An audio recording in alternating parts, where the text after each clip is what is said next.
Hi,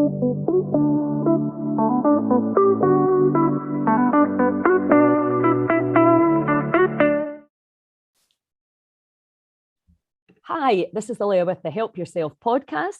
And today, with me all the way from Edinburgh, I have my beautiful friend, Jennifer Main. Hi, Jennifer. Thank you for coming on the podcast. Thank you so much. And thanks for having me.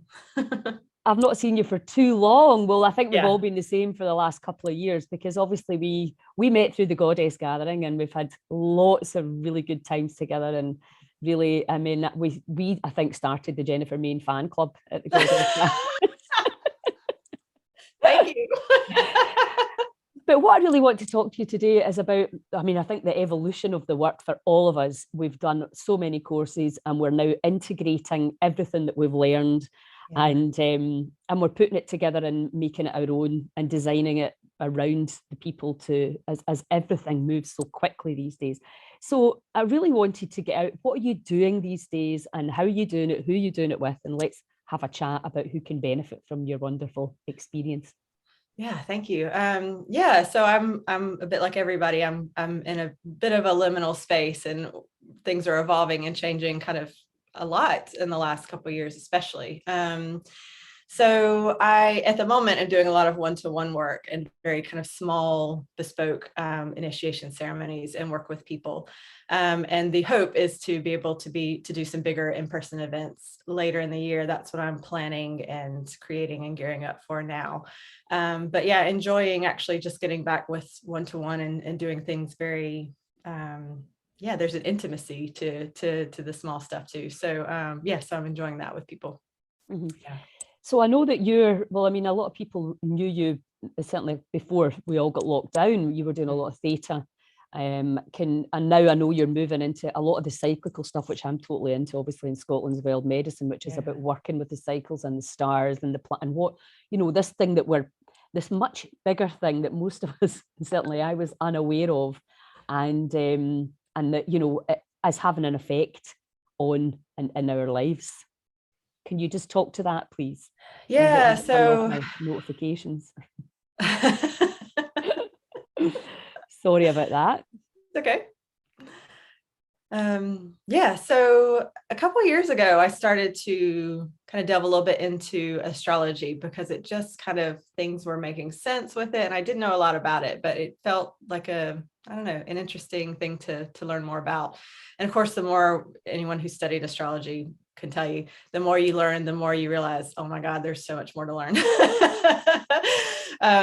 But it's one of these things that has just helped me to make sense of the world when things felt senseless and weird. And please share that with me. Oh, sorry, go ahead. Please share that with me. Yeah. Well, I think things like even having an awareness of, I mean, the big transit right now that's affecting us worldwide is Pluto going through these last degrees of Capricorn. And a very brief explanation of that is, you know, Pluto is the transformer. And I also see her as the dark mother, and where she will walk with you and she is right there with you holding your hand, but she will not sugarcoat any of it. And she will not try to shield you from the things that you need to learn. And I also see Pluto as like a plow, like it just kind of anything, you know, because Capricorn is about structures and time and how we live our lives, how we plan things. And if the structures in your world don't have integrity, that plow just plows right through them. So anything that no longer aligns or that isn't deep enough, that isn't real enough, that isn't aligned enough, Pluto's like, no, you're done with that. Okay, so it's a truth, sure. Oh yeah, yeah. Pluto only cares about truth. I think we can see that, can't we? You know, in our lives and certainly in our politics right now. It's like, whoa. Yeah. But I think we've also had an amazing, you know, especially the last few years, I think definitely leading up to that, because Pluto's been in Capricorn for a while now. But it's, you know, it's really getting people to ask questions and dig deeper into, well, and I know this is something you're passionate about. Where do we get our food? How are the plants and animals treated? Are the farmers being paid for their work? You know, it's all of these things. So we're really getting into the nitty gritty. So instead of just consuming what's on offer, we want to know that it's got more integrity to it too. So it's like, it's one of these things that's hard and it's painful and it's really unsettling for people to go through this, but it's time. It's really time. Absolutely, because that's something that we talk about in Scotland's Wild Medicine in the cafe, you know, because a lot of this sort of drive to make people vegans. And we don't, you know, that's always a bit scary as well, where, because from my perspective, you know, that diet doesn't work for everyone. Absolutely. But also what rubbish they're putting in place of something which would be, I know none of us want cruelty to animals, we want integrity, we want respect, but really we need to be looking at this in the much bigger picture. So if we are using a lot of cashew nuts or avocados, I think they're the two main ones, what we are doing what we're creating and causing, the effect we are causing in other countries is abominable. And it would just make you never want to look at another avocado or cashew again. Yeah, absolutely. So, and that then comes down to our personal buying choices in the supermarket or wherever it is you're getting your food. And that's, again, it's all the cycles, isn't it, on the whole planet, is being able to understand and beyond, and utilizing that and being happy with that, instead of going, well, I want strawberries in January and I won't, you know, it's like, wow, well, what that doesn't, if my egos and desires are causing that effect somewhere else, then we have to know about that. Yeah. And I think you can go deeper into that too, when you're talking about ego and desires. You know, so much of what we do is we're trying to fill gaps, or we're trying to change the chemistry in our body. And if we are not doing it through fulfilling activities, connections, conversations, you know, by really doing what nourishes us, then we seek it out in sweet foods or substances. And I realized the other day, because I was listening to an audiobook and they were talking about dopamine. And I found it fascinating, because I know that dopamine is associated with like the reward centers. So it's, you know, you eat, you have sex, you do all these things, you get a reward. And I realized, but what they were talking about is actually more about the anticipation of it that really gives you the hit. And because we've been in quarantine and lockdowns and things for so long, it's hard to plan. It's hard to get excited about things because you don't even know if it's actually going to happen. And so I realized that, because I noticed that my eating habits had gotten a bit funny. And I realized I was like, I'm getting so excited about a cheeseburger because I don't have something else to look forward to today. And I don't actually need this cheeseburger, but I am trying to artificially boost a chemical in my body so that I can feel better. So it was just amazing to really put those two together and go, how often am I doing this? Yeah. Well, that's funny you should say that, because myself and one of my other friends, Kathy Grout, you know, who wrote My Rabbits Don't Get Lymphoma, we were talking about that very thing, how with it, she's bought some technology, as you know, that we have as well. And it's just so nice to be able to say to people, come in, lie in that bed with some essential oils, put that coil on you. I'm not saying, change this, don't eat that. Yeah. You know, because people are just like, oh my God, every single thing that we love, and even just having a coffee with your pals, that all of that had stopped. And I don't think any of us, I certainly hadn't realized how much these interactions were keeping you sane. And you're like, oh, you're going to catch up with your friends, and oh, you're going to have a nice meal, or you're going to have people around for a meal. And it's almost, actually, I was talking to one of my friends in Spain this morning. I've even stopped thinking about going to Spain. Yeah. Because I didn't want to get raging or disappointed or sad that I couldn't go. And it's that, you know, you're like, wow, you know, I'm a traveler innately. And that's happened to me in such a short space of time. So yeah, I totally hear that. Yeah. So can we, like, I think, you know, you talk about the, you know, Pluto and all of that stuff so naturally and organically, but for a lot of people, the understanding of, we talk about the circadian rhythm and the cycles of light, and I think most people can understand that. Certainly Andrew Huberman, I don't know if you follow him, the Huberman Lab, and he's making science digestible for the masses, and he talks a lot about the first thing in the morning, the light in your eyes, and also talking about the, you know, the blue light story.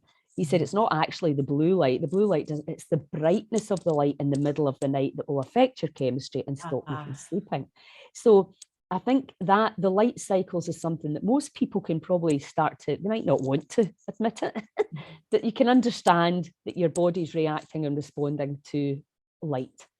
So if we take that out a bit to what the planets and stars are doing, can you just talk a little bit about Pluto and I mean, all of that? I mean, the way I look at it is if you can look at the planets like people in your lives or your surroundings, and as they change, they have an influence and an impact on us. So they don't control us, but they add flavors to our lives. That's a good way to put it. It can make it easier or not. Exactly. And it will depend on each person as to whether you really flourish during a certain cycle or not. So like right now, we've got a lot of air energy with the sun and the moon today. So people who naturally have a lot of air element within them may find they're feeling pretty good today and that they're able to communicate better. They're feeling in flow with that. Whereas if some people are struggling with their communication, if they're struggling with the mind, it might feel a little slightly more intense today. I mean, again, it may or may not have a massive impact on people. But what I found is that, you know, if I have days where I'm like, I'm really, really struggling to get this done, and I pull up the current chart, I can kind of look at it and go, I see why this isn't working with this right now. And I don't like plan my whole life around it. I don't like only say, you know, because some people are like, never do anything in Mercury retrograde. You know, I don't buy into all of that. But for me, it just helps to create an awareness of, actually, if I do this tomorrow, it's probably going to be easier. Yeah, it helps you to understand.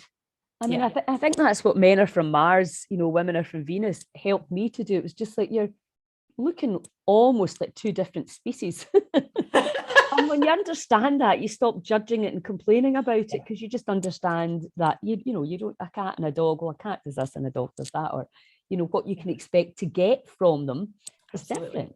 And what I also found is that with like looking at birth charts, you know, birth charts are what you start with, they're what you're born with. You don't stay stuck in that, you know, you evolve and you grow with it. But what I found with them is that you can really get a sense of, again, kind of those elements at play with if someone is more earthy or fiery, but also it helps you to understand your natural gifts and your natural kind of inclination. So, you know, you talking about being a traveler, I'm a total traveler. I've got so much in my 9th house, which is Sagittarius, which is travel. It's expand, it's learn, it's grow, and it's learn through experience.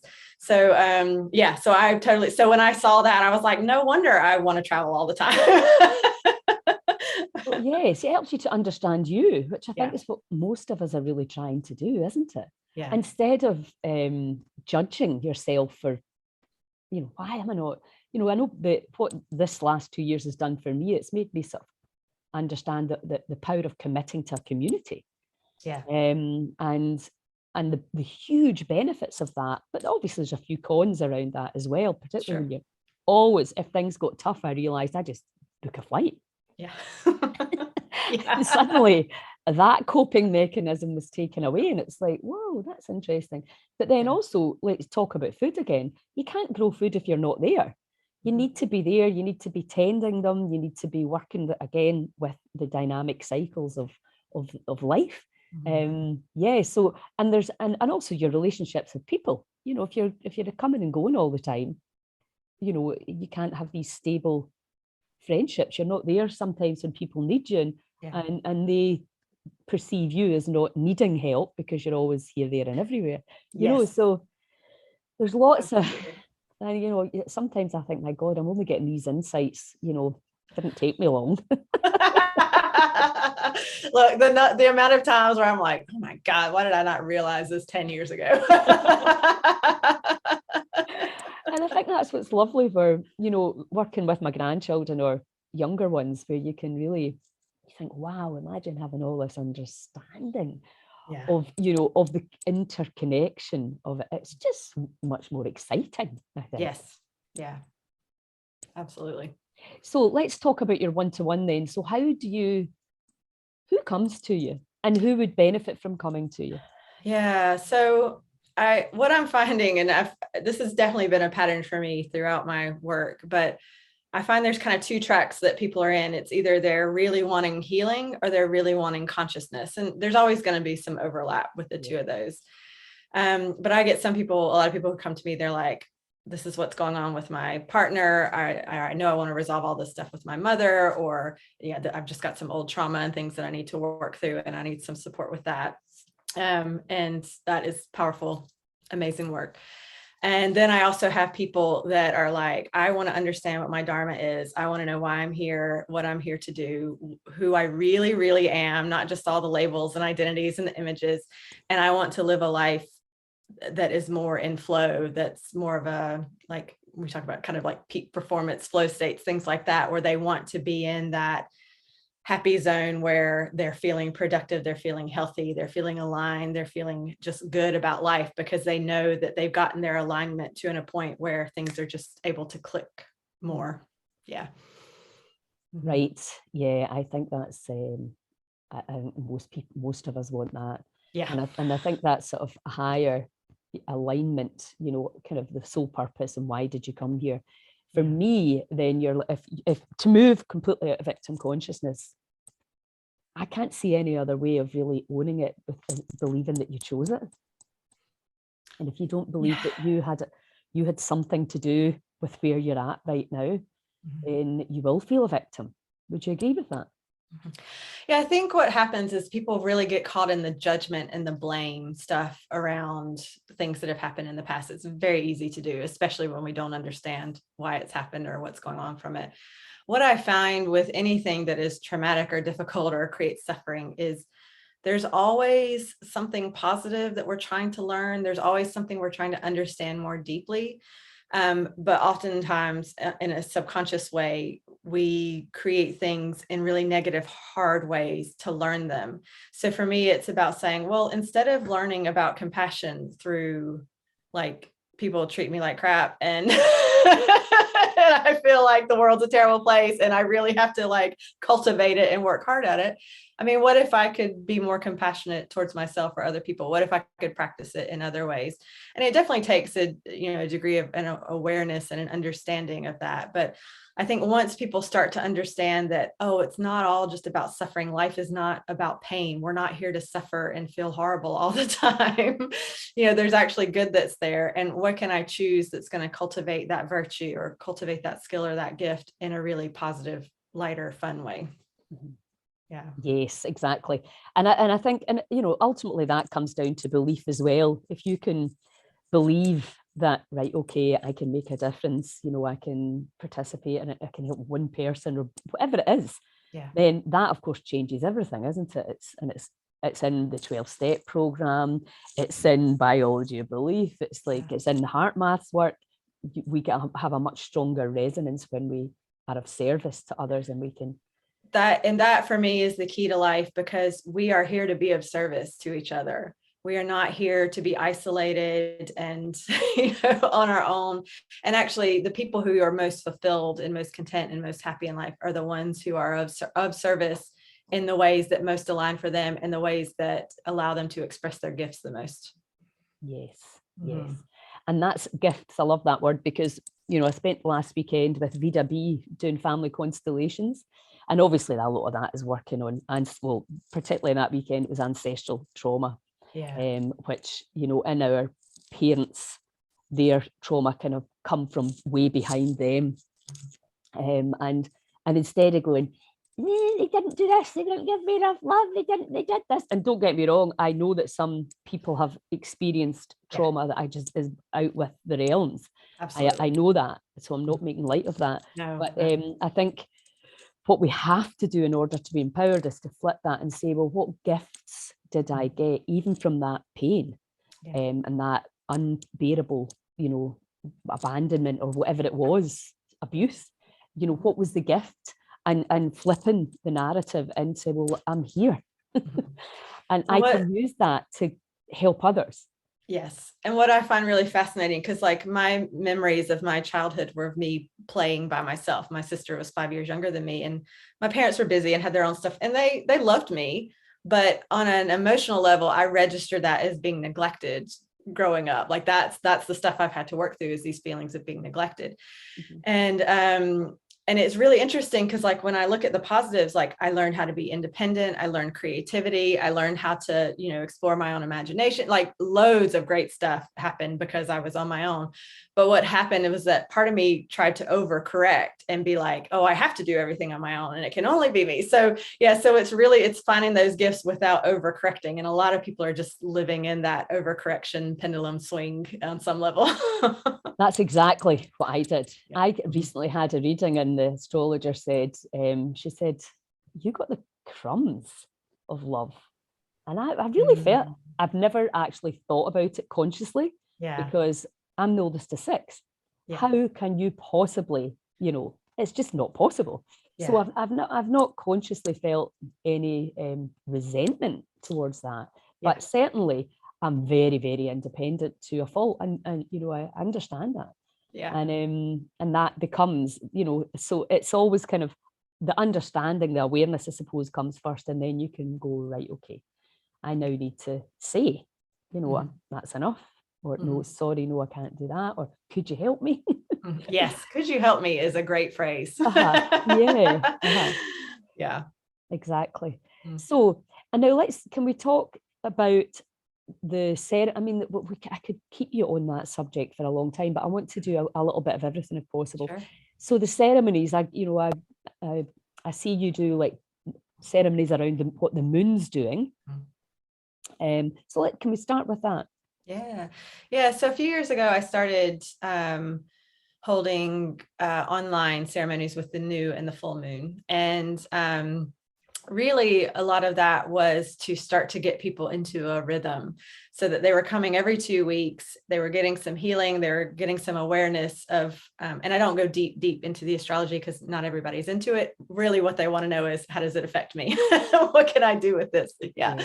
So, and we do some meditation, we do some healing and some things with that. And a lot of it is to start to create a rhythm for people so that they know that every 2 weeks I'm tapping into this, I'm getting some healing, I'm meditating, I'm connecting with the cosmos. And they've been great. They've been so much fun. And I learn more every time I do them. So they're beneficial for me as well. So I think that most of us are aware of the full moon, and particularly if you're a female and you have your period around that time, you can be a bit crazy. But what would you, like, tell us about the new moon as well versus the full moon, and how, again, I know it's individual, but if you can just give us a bit of an overview.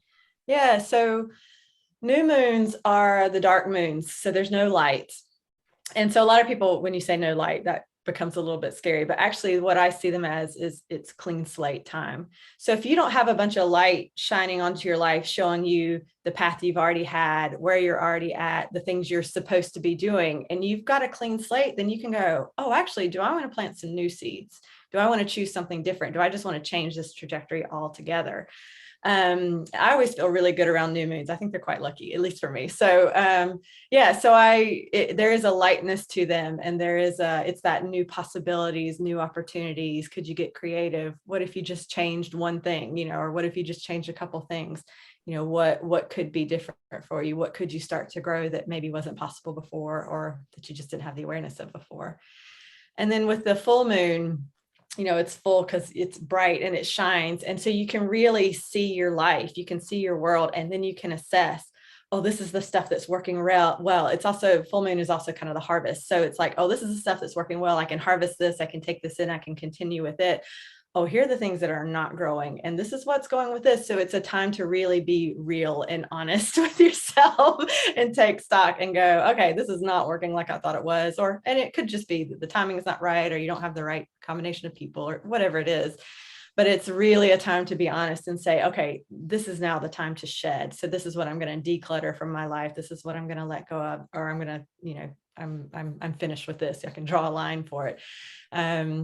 So you can kind of play with those cycles and play with those ideas. And I do find people naturally want to declutter around the full moon.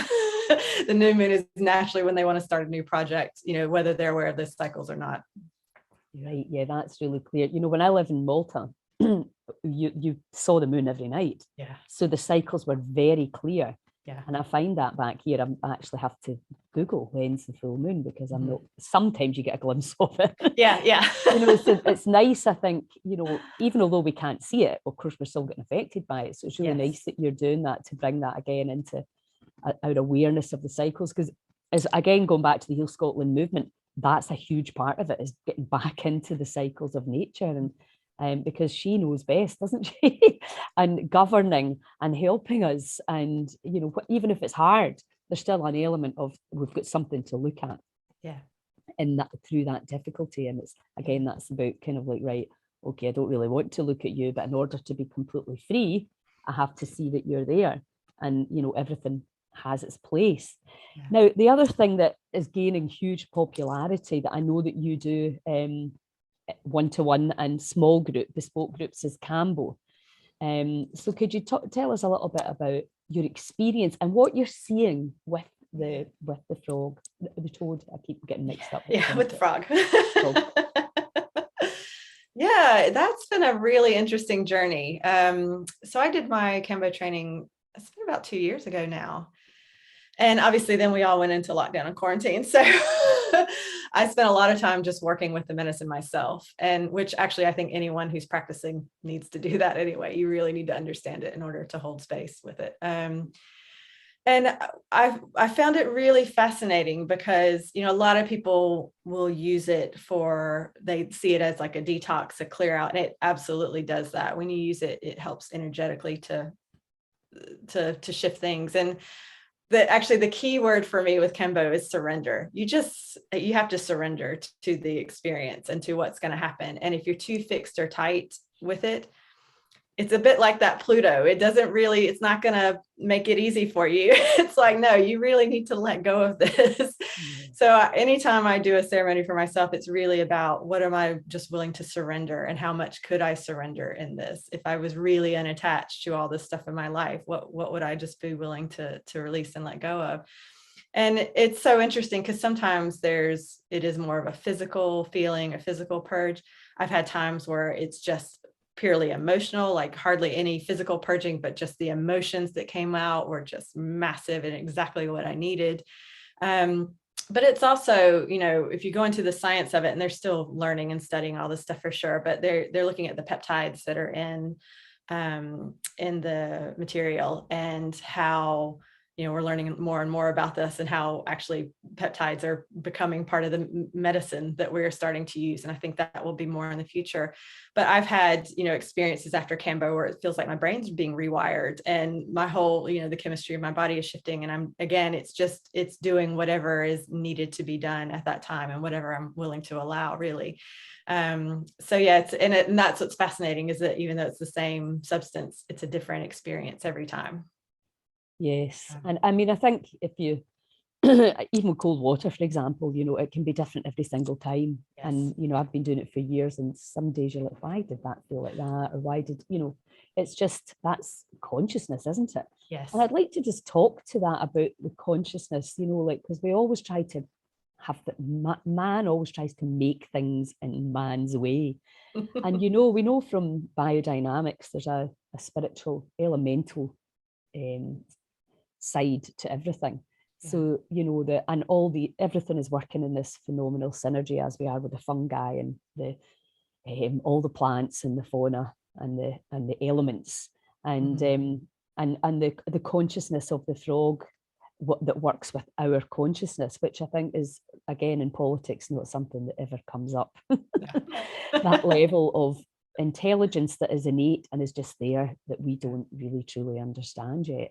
And I know I've been doing a bit of research into it, because I've done it myself, and I'm always curious as to what exactly is happening. But I think the actual reality is sometimes we don't really fully understand, and we may not comprehend exactly what's happening, but the trust that whatever's meant to happen in that moment for you will happen, and that can obviously be guided and directed by your intention. Yeah. And I think for those who maybe don't know about Cambo, can you just explain a little bit about the process? Because I know there's different ways to do it, as well, as always, how it would look if somebody came for a one-to-one. And again, who would come? Because I know there's a very physical side to this for people that have very kind of, embodied physical dis-ease, but there's also, as you just mentioned, the emotional, but there's also, of course, the etheric spiritual side to it as well. So could you just kind of... Yeah. So what I'm doing now is I'm offering, again, very small groups or one-to-one for people who don't have contraindications, of course, Kambo ceremonies. And I'm also doing separate Rapha ceremonies, which I can talk a little bit about that more in a minute. With Kambo ceremonies, you can also have Rapha as well. And it's a sacred tobacco. And it just helps to bring you into a deeper meditative state, is the very short, quick reason why it's used in so many other medicine ceremonies, is it helps to prepare us to enter these states. I would also argue it takes us into those states too, but for people who are also wanting to use Kambo, so the way it works is that small burns are made on the skin, and it's just the very top layer is then kind of cleaned away. So it's just a very superficial burn. But what happens is that when you then apply the Kambo, it's able to move into your lymphatic system, and that's how it enters into the body. And it's the only safe way for us to have it enter the body in that form. Absolutely. And essentially what it does is it tells your immune system to heal. So what happens is the body starts to react in ways kind of like it would if you had the flu. So people, not everybody's a little bit different, and sometimes it's different each time, but it tends to be that people's body temperature rises. They can have their heart can beat a bit faster. They can start to feel nausea. They can hear their heartbeat in their head. Things like that. And I use Sapo style, which is a much gentler way to do it, because traditionally when you would do Kambo, you would start off just drinking like a liter or a liter and a half of water, and just drinking that much water is going to make you feel sick. And actually that's where people have had problems too, because we're not meant to drink that much water at one time. It can throw off, you need electrolytes, things like that. So the way I do Kambo is that you only start to drink once the nausea sets in. And so again, that's usually within the first 5 or 10 minutes. And the idea is that you drink the water, and then your body can purge the water. So you're on an empty stomach. So it's not food that's coming up, it's not anything like that. It's just water that's coming back up.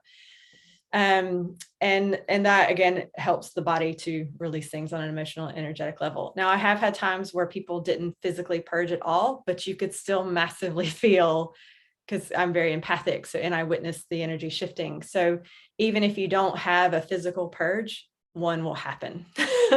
And there are actually ways, you can almost kind of, it's like micro dosing or with Kambo, where you're doing very small dots, you're doing very small amounts, and you're still receiving the peptide, you're still connecting with the energy of the medicine, but you're not having the same purging effect. And what I found, and I'm sure every practitioner is very different, the way I prefer to work is a much gentler way, because I think a lot of the reputation around Kambo is it's this warrior medicine, and you go in and you suffer through it, and it's just as hard as it can be, and it's terrible.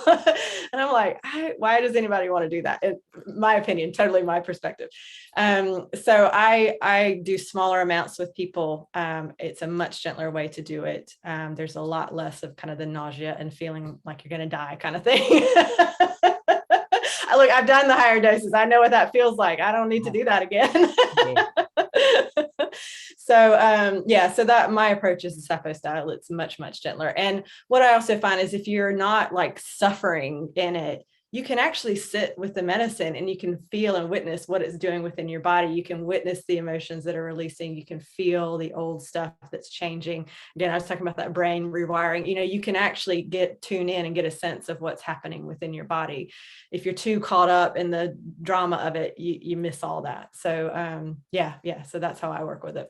Well, I have done one with you, and I've also done the more intense. And what I would say to that is that for sure I would come back and do yours again, but I would think twice about, I'm not saying I wouldn't do it, because the one thing about either way is within half an hour to 45 minutes, it's kind of over anyway. That's true. But I think if you're looking at something, and this again is, you usually have to do a course, for want of a better word, to do it a few times, at least to expect to really change your ecosystem, which is really what you're trying to do. So I could see that I wouldn't think twice about coming back and doing the more gentle one, whereas I definitely would think 3 times and 4 Yeah. times about the more aggressive one. And but as you say, exactly what it's a bit like yoga. You know, I used to be Ashtanga. Yeah. And now I'm like yin. Like, whoa, just stay in that pose for 5 minutes and just breathe and knowing that they're both powerful, but I think possibly where you're at as well. For sure. You know, and if you're, for example, and I'm not saying that Campbell heals anything before anything, but if you had a serious disease, then the gentle one, you've maybe been through a lot of traumatic treatment and toxic treatment. So you would want something more gentle, or maybe if you've got a lot of fire and anger and that, you maybe want to go and really, you know, so it's very personal. And there's, as with everything, there's different ways to do it. And today, gentle might be the thing. And, you know, we just don't know. It's good to have the variety. Yeah. And also it's good to know that there's no right or wrong. There's just different ways to do it. Sure. So that kind of dovetails. Let's talk about the Rapha as well, because I've had a couple of very powerful experiences on that. Like just going away. I am in love with Rapha. I know you are. So my first experience with Rapha, I was going to do another ceremony, and you know, at the beginning it was just like, oh, we'll give out Rapha to everybody, and I was like, what's this? Because I grew up in the South, my grandparents smoked, so I had all these ideas about tobacco, and I don't like it, and I don't want it, and I'm not sure if that's for me. And so I kind of went into it going, we'll see. I was not expecting anything great. And the moment, so it's ground down into a powder and it's blown into the nose. So that's how you receive Rapha.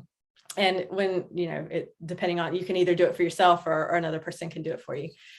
And the first time I received Rapha, I was like, oh my God, I know this medicine. And I know I've got ancestral connections to it, and maybe past lives as well, but it was so familiar and so like coming home for me, that I just went, okay, I need to work with this. I need to understand this more. So I started working with Rapha, and I use it sometimes in meditation. I use it before and during ceremonies, and sometimes just with Rapha and with music and meditation.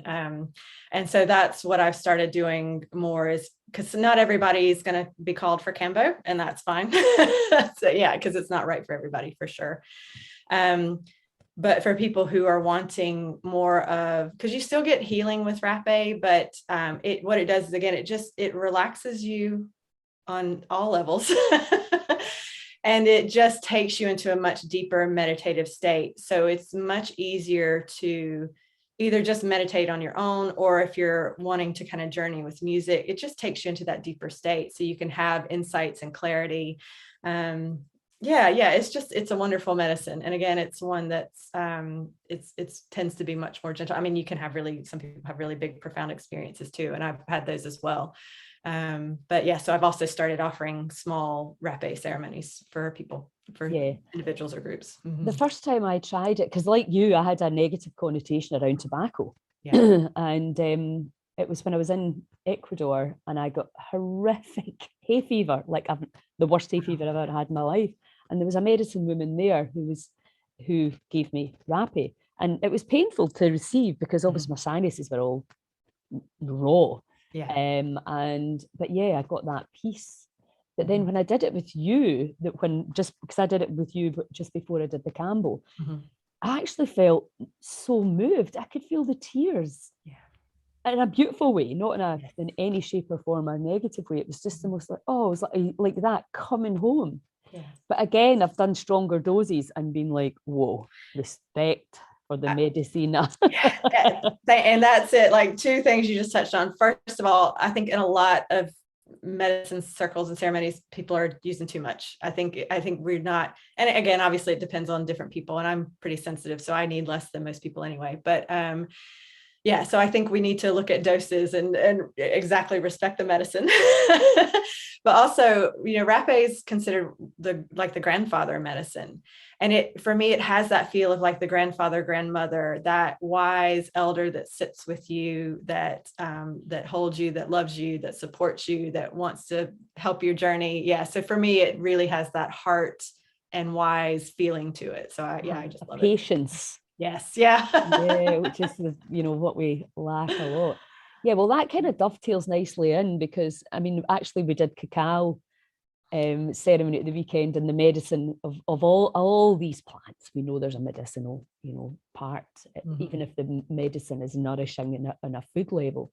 Absolutely. But we now know there's a huge, and again, when I was in South America, everybody was doing ayahuasca, cactus, psilocybin. And so there's a real draw towards that. And I know you and I have discussed this before, because what I saw over the years was a lot of people going to do the medicine, hoping that it was going to fix them. Very similar to the allopathic, which is fix me.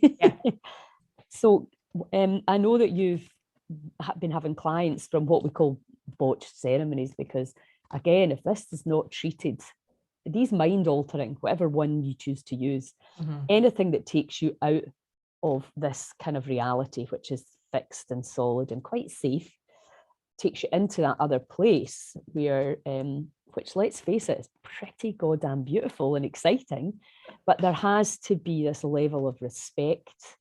Who are you doing it with? Dosage, 100%, and there's, again, that's very personal, and the kind of build up to expectation, and then when you've been and done your journey or whatever, how you reintegrate into three-dimensional reality. Can you give us a little bit of understanding around what you're seeing with that? Yeah,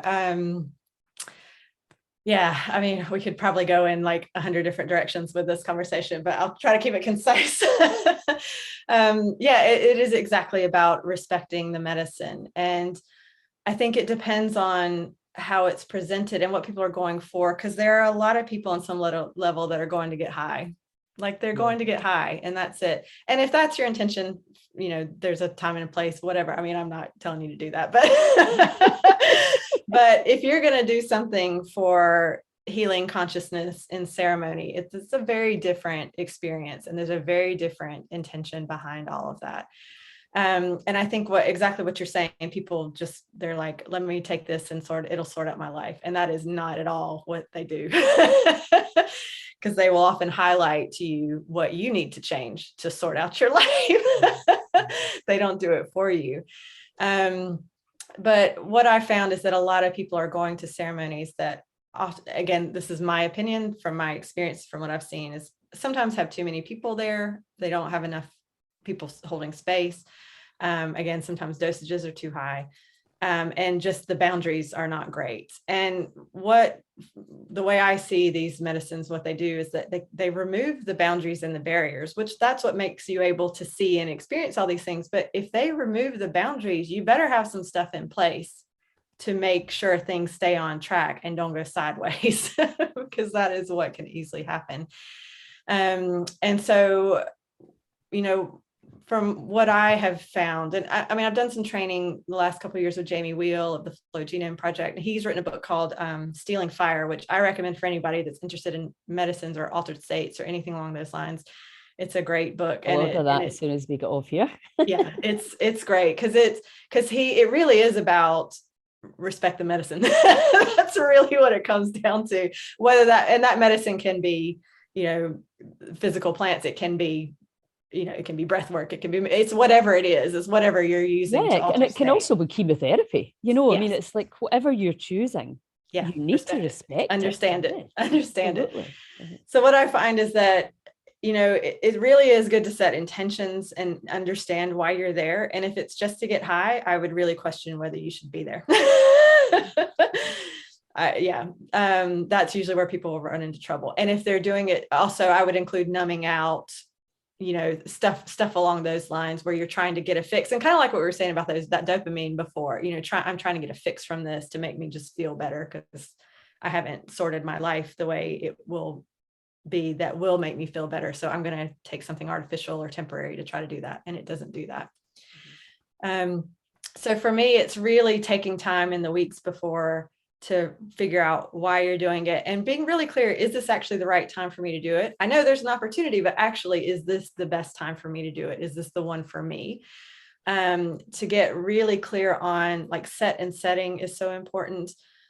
who you're around, the environment that you're in, is it a nice, clear, clean, open space? Like that's the very basic minimum. It needs to be nice and clear and clean and looked after. It should be a space that's looked after and loved, because that's what you're opening yourself into. Yeah. And again, really being clear on the people that you're with, have people been screened, because these medicines are not for everyone. Do people really have an understanding and awareness of why they're here? Again, we could go and spend loads of time on each one of those things all day, but I recommend, having real clarity before you go into it. And I would also encourage people to book in with some kind of therapy. If that's a massage for you, if that's, I don't know, osteopathy, if that's a talking therapy, if it's a sound bath, I would encourage you to do things in the lead up that are going to help prepare you and get you into that state, and also schedule stuff in afterwards for the next week or two as well. So again, more therapy, sound baths, healing, whatever you've got that's going to help you kind of be within that, because, psychedelics or these medicines are meant to disrupt you, and to be able to integrate and really take in the wisdom and the understanding. There are things you can do yourself to do that, but also, as we were saying before, it's okay to reach out to other people and get some support with that too. But the problem usually comes when people go in, they rush in, they're like, oh, I'm going to do this one thing, it's going to fix my life. Their world blows up, which actually their world probably should blow up. They've probably been spending a long time and a lot of energy and effort trying to keep it all together. So it probably needed to blow up a long time ago, but not a great way to do it. And we don't need to do it that way. Yeah. Yeah, I mean, again, it's like, make it as easy for yourself as possible. And I know that people have been coming to you sort of traumatized afterwards. How does that look? I mean, what kind of struggles do they have? Yeah, first of all, it's really like, it's kind of disappointing, because again, people have expectations, they go for healing, and then they have an experience that they need to heal from. So they're really like, no, it's really not what they wanted. Yeah, but again, for me, it's also kind of a lesson in boundaries, and kind of, again, what were the choices that were made? How did you choose this experience? How did you choose this group of people? How did you, things like that. And so those things usually need to be addressed anyway, but so yeah, great lesson in boundaries usually. But also it's usually triggered something deep that needed to be addressed anyway, but it just came out at a not healthy time and place to really deal with it. So they just need some help and support to kind of unpack whatever has really been triggered. Yeah. And I think that, again, because again, they alter your states. That's what they're meant to do. But when you're in an altered state and you're having a meltdown, or somebody around you is having a meltdown, or, things like that are happening, that it can be very scary. It can be because you're in that funny liminal space, and, you're not always sure totally of what's going on or what's happening. So a lot of times it's really just helping resolve that trauma and that shock, and helping them feel more embodied and centered again, and back in their space and back in there. And because it can feel very fracturing, or and I think, there's an electromagnetic side to all of this, which we know, when we start to fire and wire in the brain, it's in that. And from my personal experience, I like to try things at least once. What I'd observed was that, a lot of the people I saw doing a lot of plants weren't changing. And I thought, well, if I don't see a phenomenal difference in you, why would that? Because we know that any journey you go into, it can be hard. Yeah. And, I did a lot of recreational stuff when I was younger, and some of it was not fun. No. And so I was like, really, I'm quite happy where I'm at. But also, sometimes you want to rock your own boat a little bit. Yeah. So I think I did Changa, I've done Bufo, I've done ayahuasca, and I've done psilocybin. But I'm not in any time, and I think, like a lot of the great sages say, you're not rushing thinking the next morning, oh, I want to do that again.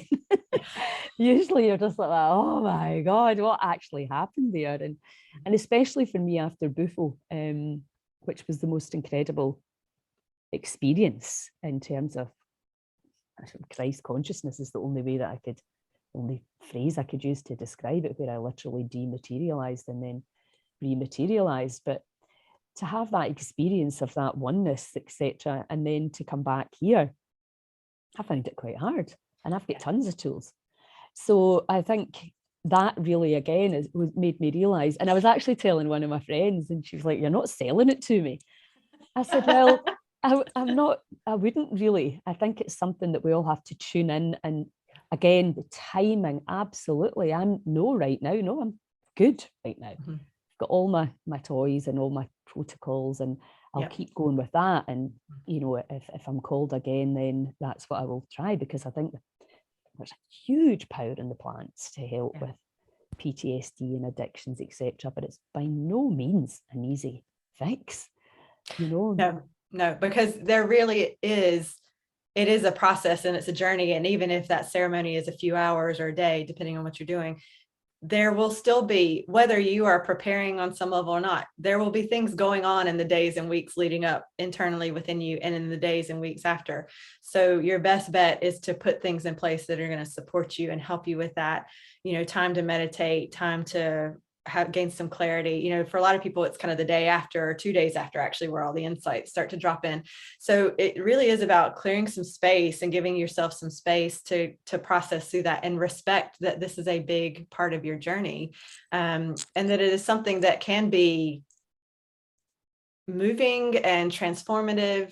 But if you try to just blow through it and ignore all of that, that's why people keep doing it over and over and over. They're like, I'm just trying to get this, I'm trying to get this. I'm like, you could have had that 2 years ago if you'd actually integrated and listened. Mm-hmm. And I think that's the big thing, isn't it? We're so busy, and then you're kind of like not realizing that what's happening today could have been the ceremony 3 weeks ago, because we're so kind of disconnected from the information center that the body is and what it's received, and then our responsibility towards that. Yeah. So what would you say then to people, because it is attracting and drawing a lot of attention right now, and there's ceremonies going on everywhere. What would you say to somebody who's thinking about it? What would your kind of general, you know, advice be? I mean, I think it really is about the specific medicine that is calling you, because we know that there are choices and they will each have different energies and help support different things. So it's really getting clear on the medicine and why you're wanting that medicine, what you're trying to gain from that. I think it's really looking at the person or people who are leading it and getting clear on their experience. You know, have they apprenticed? How long have they been working with this? Who trained them? What have they learned from it that they're not going to do ever again? You know, what have they learned from the mistakes from the past? You know, and I think it's asking those questions are a good thing. You want to be clear that the person who's guiding you through that is trained well and understands what they're doing with it. And if people are too airy fairy about it, if it's the attitude of, oh, it'll just be fine, that for me is red flags. And again, looking at, you know, locations and things like that. For some, they're great to be out in nature. Some are fine indoors. You know, loads of people are doing one-to-one with therapists, psychotherapists. You know, that's what MAPS does with MDMA and things. So yeah. So again, I think it's really looking at what is it I'm wanting to gain from this? What am I wanting to understand or heal with this? And just asking lots of questions, getting really clear on what's going to unfold, on, you know, even things like how long is it going to last? Where are we going to be? You know, how many people are going to be there? What's the screening process? There should be a screening process for you. If they don't ask you any questions about you or your mental health, that's a red flag. Things like that. Mm-hmm. And I think the big thing for me is that you don't always get what you want, but you get what you need. And I think, you know, having respect for that, so that, you know, and it's almost like you need to have that one massive hangover to make you realize. Cancel that. Let's not set that tone, because that one massive hangover is not fun. That, you know, just to be mindful, a bit mindful. And it's always that, if something can be that incredibly powerful for the good, it can also be the polarity of it. You know, that's just the nature of this reality, isn't it? You have to be able to see the light and the dark. And I think some of us are scared of the dark, you know, because you really have to own your crap. And I just think with the ceremonies, it's like, for me, you know, the breath work afterwards, and really utilizing the breath, and and knowing that you can change if fear comes in, or overwhelm, or if shame or guilt or anything like that, that you can breathe your way through it. You can recognize it. You maybe got some notes to say, you know, that of all the potential things that can happen and how you can manage it. Maybe it's a cold shower, you know, maybe it's some food, you know, very often the food can be very grounding and can be medicinal at that time as well. So I think, again, you know, the more educated you are, the more the braver you can be going in and knowing that you're going to manage yourself on the other side of it. So I mean, it's exciting times with all the stuff that, you know, previously only did happen in the jungle. And also we know that a lot of these medicines grow on our land, and, you know, we know they're there for a reason, but that doesn't mean to say, and I think the getting high thing, for me, what I see is people wanting the whatever it is to tell them what to do. And or to heal them. And again, it doesn't matter whether you're going allopathic, pharmaceutical. It's like, you know, if you, and I think that's one of our big problems in Scotland, is that thinking that the healing comes from out there, that somebody will fix me. My God, how brilliant would that be? But we know it's just not the way it works. If you want, not healing's not about that. It's nothing to do with dying, because we're all going to have this, well, maybe this experience, you know, that will leave this body. I mean, that the healing is about, for me, is about the daily peace, the daily joy, you know, and the able to witness the pain or the suffering. You know, like yesterday, I looked through the curtains and I saw the for sale sign in my mum's garden, and this emotion and grief. I was like, what? It's a wooden sign, you know. But and I knew there'd been people in to see the house. I've known for months. It was just that, the symbol of it, very real. And it was like, but it was okay, you know. It's okay for me to talk about, because it's just like, right, wow, that was still there, you know. And that's really what we're constantly managing. Shit does happen, but it's clearly being able to understand and roll with that. And in terms of, you know, staying well and staying vital and alive and conscious, and God knows what's ahead, let's face it, is, you know, is that look, the inside journey, isn't it? And meditating and joining, and it's great that you can join in online. And, you know, for people that really are anxious, that are stuck in the house and stuck in their stuff, they can join in these amazing things online and to work with you one-to-one. Because again, if you're going to be going somewhere with medicines, whether it's Rapha or whatever it is, to be just have one person holding your space for that is a real privilege, and can make you feel very safe. And as long as you feel safe, because that's ultimately what we're all looking for: safety, control, approval. So we can have all these things in these one-to-one ceremonies. So thank you for everything that you're doing, and the wisdom and light that you're shining on all these amazing things, from the planets to the plants. Thank you so much for having me. It's been great. It's been brilliant, and I really hope to see you and catch up properly with you really soon. And people can get you, I'll put your details, your website, etc. And please send me all your ceremonies you're doing. We're kind of rebranding the app at the moment, so that we can remind people, because I'm sure a lot of people are like me. You think, oh, I'm going to do that, and then you forget. And it's like, oh, damn, I meant to do that. So we're kind of, Heal Scotland's here to gently remind, and, you know, we want to have the site is now up, but we're still working on making it this umbrella for all the incredible stuff that is going on, because there's a lot of really amazingly cool stuff going on. And so it's to make it easy and findable. That's a new word that I've just invented. Absolutely. Okay, I'm going to let you go, because I know you've got a client. And thank you so much for your time. Thank you too. Fantastic to see you. Ciao. Lots of love.